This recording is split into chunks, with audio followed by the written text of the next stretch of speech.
Dumagsa ang libu-libong mga pasahero sa mga pantalang nasa ilalim ng Philippine Ports Authority para magsuwi sa kanilang mga probinsya at sulitin ang nagdaang long weekend.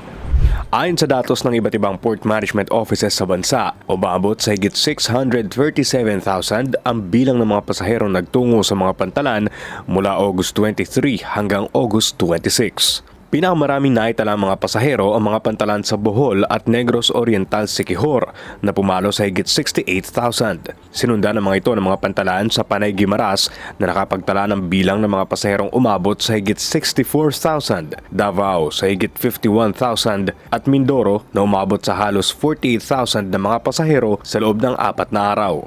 Sa gitna ng pagbuhos ng mga pasahero, nanatiling naka-heightened alert status sa mga kawani ng PPA at nanatili ring normal ang mga operasyon sa mga pantalan.